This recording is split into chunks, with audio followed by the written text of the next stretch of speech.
കാണൂ പരസ്യരഹിതമായ ഏറ്റവും പുതിയ എപ്പിസോഡുകൾ.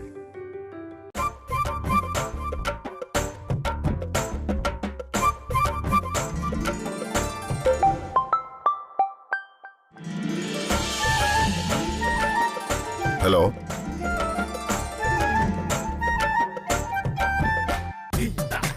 ആരടാ നീ? എന്റെ ഭാര്യയ്ക്ക് ജോലി കൊടുക്കാൻ നീ ആരടാ? അവള് DKയുടെ ഭാര്യ. നിന്റെ ഒന്നും ഒരു ജോലി അവൾക്ക് ആവശ്യമില്ല. എന്റെ ഭാര്യയെ നോക്കാൻ എനിക്കറിയാം. മേലിൽ ഇതും പറഞ്ഞ് ഇങ്ങോട്ടെങ്ങാനും വിളിച്ചാലുണ്ടല്ലോ, നിന്റെ ആഫീസ് ഞാൻ പൂട്ടിക്കും. മനസ്സിലായടാ? വെച്ചിട്ട് പോടാ.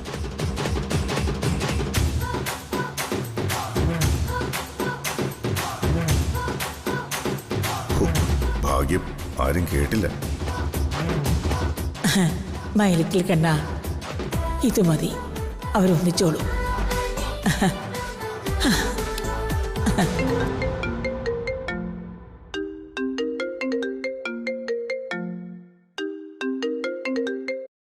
ഹലോ, ആരാ?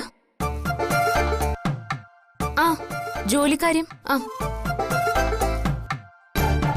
DK വിളിച്ചിരുന്നോ? ഓ, ഏട്ടൻ അങ്ങനെ പറഞ്ഞോ? താൻ ആരാടോ? അതെ, ഞാൻ DKയുടെ ഭാര്യ തന്നെയാ. ദേ, എന്റെ ഏട്ടനെ കുറ്റം പറഞ്ഞോണ്ടല്ലോ. തന്റെ ജോലിയും വേണ്ട, ഒരു മാങ്ങാത്തൊലിയും വേണ്ട. എന്റെ ഏട്ടൻ വിചാരിച്ചോണ്ടല്ലോ, തന്റെ ഓഫീസ് വരെ വിലക്ക് വാങ്ങിക്കും. വെച്ചിട്ട് പോടോ. അവന്റെ ഒരു ജോലി. അവൻ എന്റെ ഏട്ടനെ കുറ്റപ്പെടുത്താൻ വരുന്നു. അവന് കൈ കിട്ടിയല്ലേ, ഇടിച്ച് ശരിയാക്കി കളയും ഞാൻ. അയ്യോ,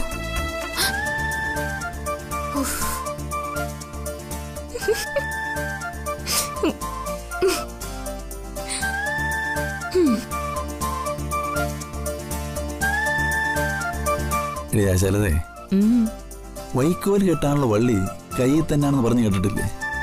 അതുപോലെ തന്നെയാ ഇവരുടെ സ്നേഹവും. അവർക്ക് വീണ്ടും ഇണങ്ങാനുള്ള മരുന്ന് അവരുടെ പിണക്കത്ത് തന്നെ ഉണ്ട്. ഈ പിണക്കം അവരുടെ സ്നേഹത്തിന്റെ മറ്റൊരു പുറമായിട്ട് കണ്ടാൽ മതി. ദേവജ്യോതി പിരിയുമെന്ന് ആരും സ്വപ്നത്തിൽ പോലും കരുതണ്ട. അവര് ഒരിക്കലും പിരിയില്ല. ഈ പിണക്കം അവര് തന്നെ തീർത്തോളും. നീ വാ.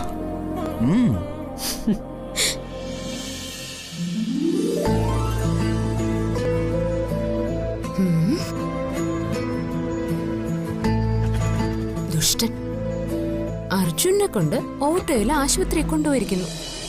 എന്നാ പിന്നെ എന്നെ കാറിലൊന്ന് എടുത്തു കയറ്റി അടുത്തിരുത്തി പോട്ടെ, സാരമില്ല എന്ന് പറഞ്ഞ് കൊണ്ടുപോകാൻ തോന്നിയില്ലല്ലോ. കുശിനിക്കാരൻ DK ഫ്രൂട്ട്സ് മേടിച്ചു കൊടുക്കാൻ അർജുനോട് പറഞ്ഞത്രേ. ഒരു ദിവസം ഞാൻ അങ്ങ് തിരിച്ചു വരും മോനെ. അന്ന് എല്ലാ കടവും തീർത്ത് നിന്നെ സ്നേഹിച്ചോളാം ഞാൻ.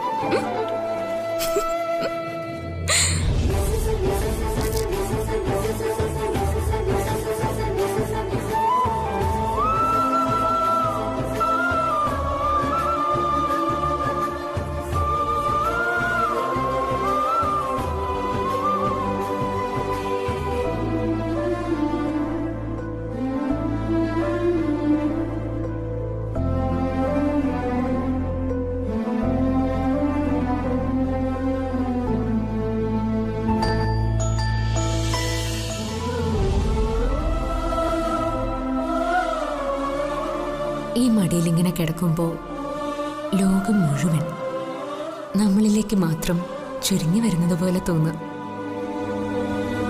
എന്റെ ലോകം ഇപ്പൊ നീ മാത്രം.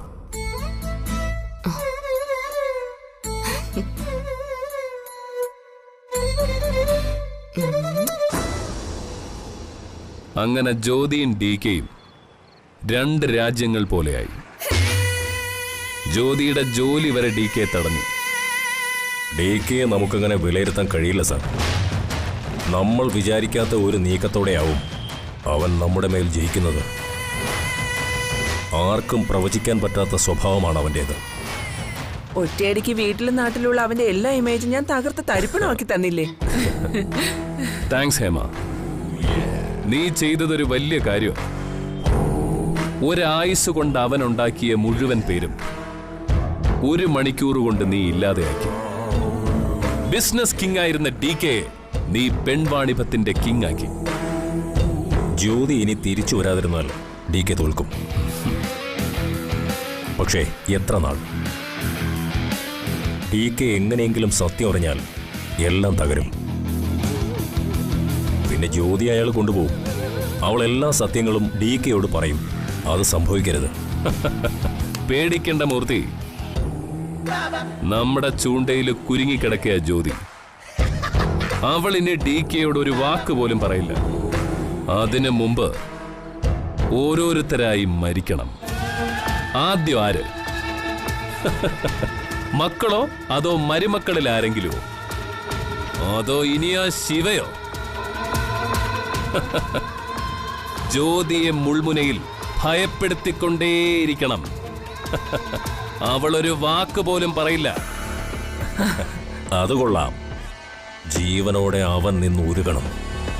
അവന്റെ കൺമുന്നിൽ ഓരോരുത്തരായി അവസാനിക്കുന്നത് കണ്ട് അവൻ ചങ്കുപൊട്ടി കരയണം. ആരെയും രക്ഷിക്കാൻ അവന് കഴിയരുത്.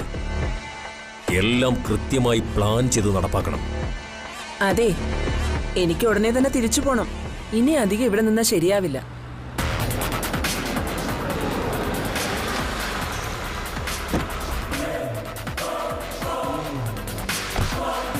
ഹായ് അന്ന.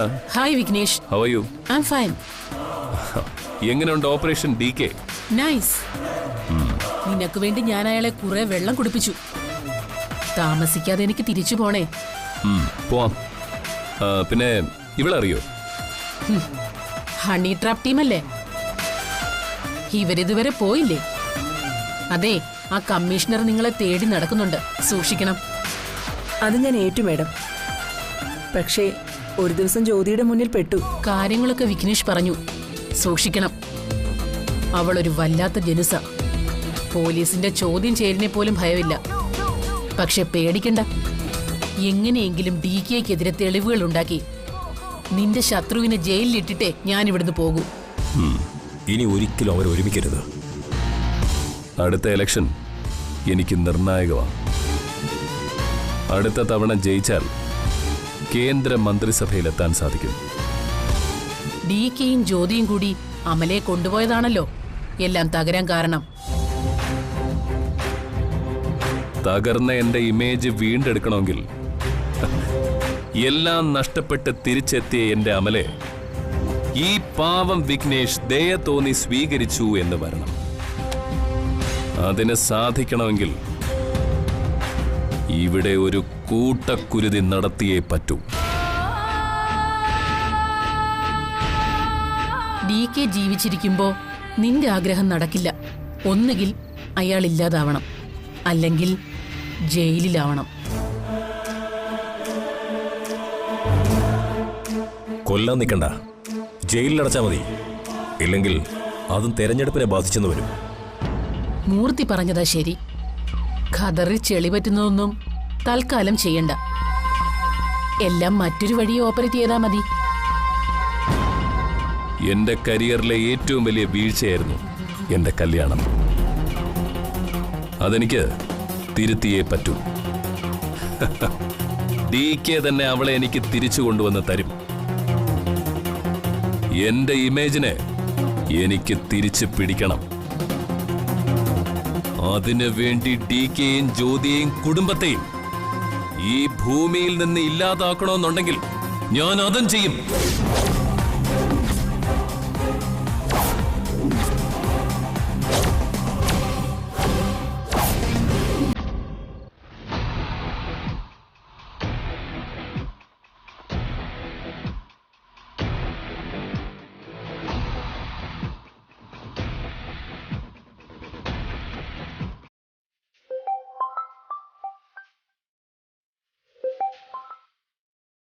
ഹലോ, താനാ ഫോട്ടോ കണ്ടില്ലേ?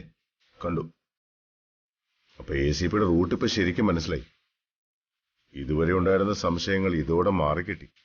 അമരാവതിയിലുള്ളവരെ ഇത്രയും ദ്രോഹിച്ചു എന്തിനാണെന്ന് ഇപ്പൊ മനസ്സിലായി. സാരമില്ല, അവൾക്ക് ചെയ്യാൻ സാധിക്കുന്ന എല്ലാം അവൾ ചെയ്തോട്ടെ. നമുക്ക് വരുന്നിടത്ത് വെച്ച് കാണാം. അവരെ കുറിച്ചുള്ള കൂടുതൽ ഡീറ്റെയിൽസ് ഞാൻ അന്വേഷിക്കുന്നുണ്ട്. എന്തെങ്കിലും വിവരം കിട്ടി ഞാൻ അറിയിക്കാം.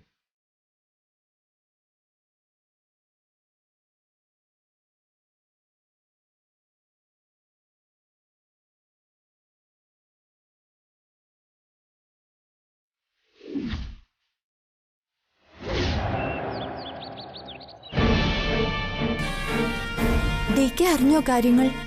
ജ്യോതി ഈ വീടിനും DKക്ക് നാണക്കേടുണ്ടാക്കുന്ന കാര്യങ്ങളായി ഇപ്പൊ ചെയ്തുകൊണ്ടിരിക്കുന്നത്. ജ്യോതി അങ്ങനെ ചെയ്യുമെന്ന് ഞാൻ വിശ്വസിക്കുന്നില്ല. ആ വിശ്വാസം തിരിച്ച് ജ്യോതിക്ക് ഉണ്ടായില്ലല്ലോ. DK ഒരു ആപത്തിപ്പെട്ടപ്പോ ജ്യോതി DK വിശ്വസിച്ചോ? ഇല്ലല്ലോ.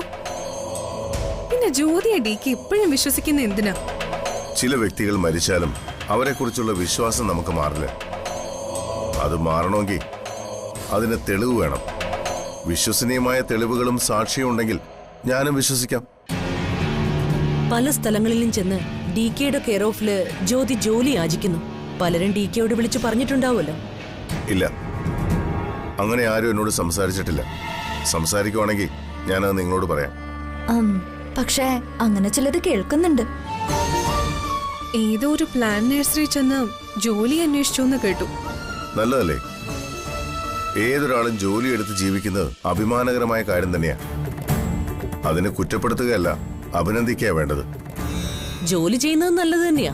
പക്ഷേ DKയുടെ ഭാര്യ മറ്റൊരാളുടെ കീഴിൽ ജോലി ചെയ്യുന്നത് നമുക്ക് നാണക്കേടാണ്. ഓരോരുത്തരും ഓരോ വ്യക്തികളാ.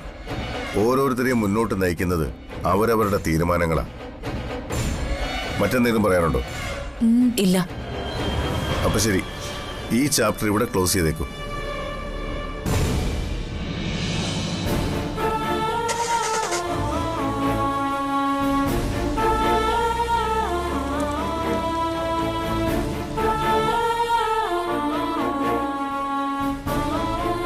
എന്തായി?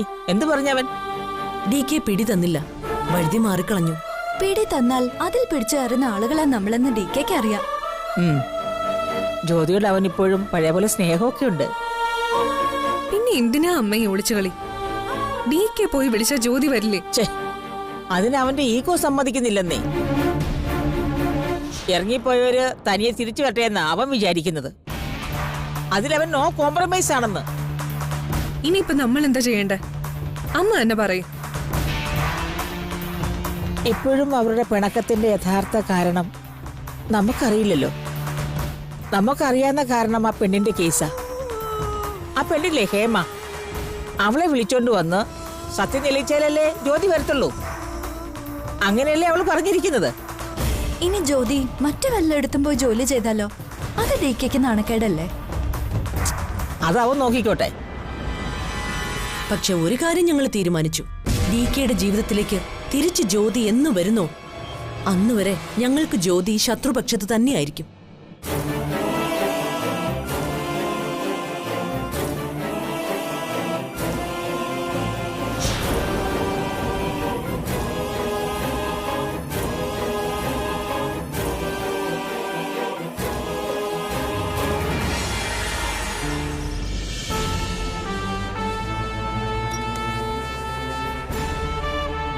എന്തായി തന്റെ അന്വേഷണം? ചില സൂചനകൾ കിട്ടിയിട്ടുണ്ട് DK. SCP അവരുടെ റിപ്പോർട്ട് എനിക്കും തന്നിരുന്നല്ലോ. അതിലെ മിസ്സിംഗ് ലിങ്ക്സ് ആണ് ഞാൻ അന്വേഷിക്കുന്നത്. എന്നിട്ട് തനിക്കെന്ത് മനസ്സിലായി? അവിനാശ് കഴിച്ച മദ്യത്തിൽ വിഷം കലർത്തിയത് കാറിനുള്ളിൽ വെച്ചാണെന്ന് എനിക്ക് തോന്നുന്നില്ല. ഫോറൻസിക്കിന്റെ ഡീറ്റെയിൽ റിപ്പോർട്ട് കിട്ടിയോ? കിട്ടി. അതിൽ നിന്ന് എനിക്ക് കൂടുതൽ സൂചനകൾ കിട്ടിയത്. അവിനാഷിന്റെ കാറിൽ നിന്ന് ജ്യോതിയുടെയും സുധാകരൻ നായരുടെയും ഡ്രൈവർ ജാവേദിന്റെയും ഫിംഗർ പ്രിന്റുകൾ കിട്ടിയിട്ടുണ്ട്. പക്ഷേ അതൊന്നും അവിനാഷിന്റെ മരണവുമായി ബന്ധമുള്ളതല്ല. ആ മദ്യക്കുപ്പിയിലുണ്ടായിരുന്ന ഒരു ഫിംഗർ പ്രിന്റ് ഒരു സ്ത്രീയുടേതാ. ആ സ്ത്രീയായിരിക്കും യഥാർത്ഥ കൊലയാളി. ആരായിരിക്കും അത്? അതിപ്പോ പറയാൻ പറ്റില്ല, പക്ഷേ കണ്ടുപിടിക്കും. ഞാൻ ഈ കളത്തിലുണ്ടെന്ന് SCPക്ക് അറിയില്ല. അപ്പൊ ഒരു കാര്യം ഉറപ്പാ, അവിനാശ് മരിക്കണമെന്ന് ആഗ്രഹമുള്ള ഒരാളാ ഇത് ചെയ്തത്. അതിലൂടെ ഒരു സംശയത്തിന്റെ പുകമറ ഉണ്ടാവുകയും വേണം. ആരാണ് അങ്ങനെ ഒരാൾ? ഇപ്പൊ ഞാൻ ഈ പറഞ്ഞതൊക്കെ ACP വിട്ടുകളഞ്ഞ കാര്യങ്ങളാ. ഞാനത് വെച്ച് ഒരു നിഗമനത്തിലെത്തിയെന്നേ ഉള്ളൂ. ബാക്കി വഴിയേ പറയാം. ആരായിരിക്കും ആ സ്ത്രീ?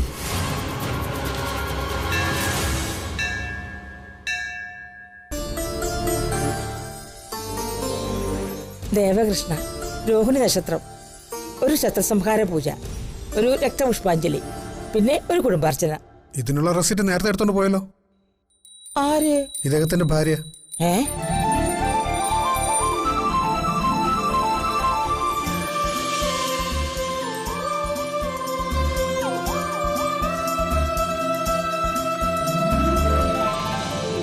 ഇവളെന്തിനാ എനിക്ക് വേണ്ടി ഇതൊക്കെ ചെയ്യുന്നു?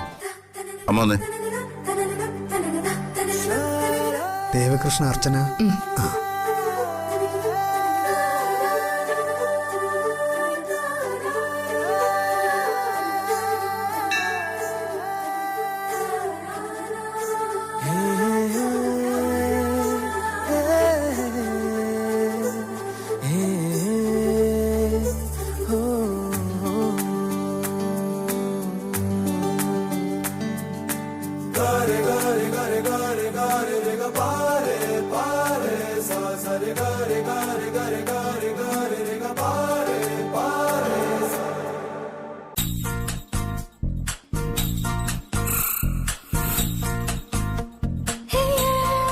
നിക്കേ, എന്താ നിന്റെ ഉദ്ദേശം? എന്തുദ്ദേശം? അമ്പലത്തിൽ തൊഴാൻ വരുന്ന എല്ലാവർക്കും ഉള്ള ഉദ്ദേശം എനിക്കുള്ളൂ. നീ എന്തിനാ എന്റെ മോന്റെ പേരിൽ വഴിപാട് നടത്തുന്നത്? നീ അവന്റെ ലൈഫിൽ നിന്ന് എസ്കേപ്പ് ആയി പോയവളല്ലേ? അയ്യോ, അമ്മയുടെ മോന്റെ പേരിൽ ഞാനൊരു അർച്ചനയും നടത്തിയിട്ടില്ല. ആ രസീറ്റ് എഴുതുന്ന ആള് പറഞ്ഞല്ലോ. അത് ചുമ്മാ അയാൾക്ക് തെറ്റിയതായിരിക്കും. അമ്മയുടെ മോന്റെ പേരിലല്ല, എന്റെ ഭർത്താവിന്റെ പേരിലാ ഞാൻ അതൊക്കെ കഴിപ്പിച്ചത്. അങ്ങനെ എന്റെ പേരിൽ ആരും നേർച്ചയും കാഴ്ചയും ഒന്നും ചെയ്യണമെന്നില്ല. അതെ, അമ്പലത്തില് ആർക്ക് വേണമെങ്കിലും നേർച്ചകൾ നടത്താം. അതിനിപ്പോ ആരുടെ സമ്മതമൊന്നും വേണമെന്നില്ല.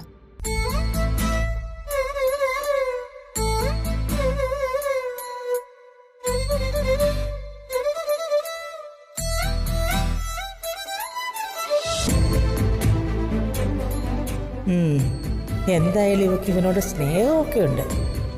ഇത് മതി, എല്ലാം ശരിയായിക്കോളും.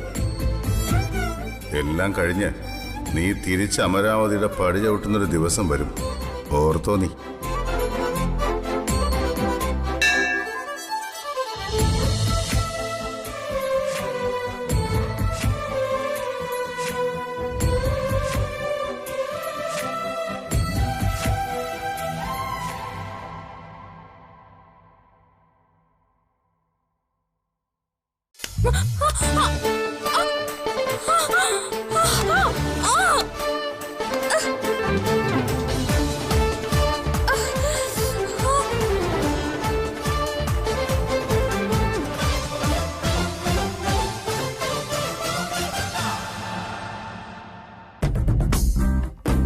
നിനക്കിത് ആവശ്യമാടി ബേക്കറിക്കാരി.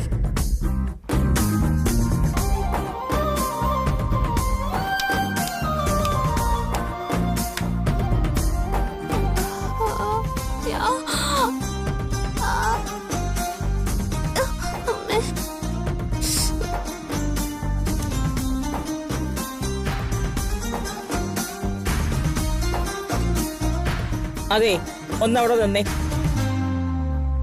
എനിക്കൊരു കാര്യം സംസാരിക്കാനുണ്ട്.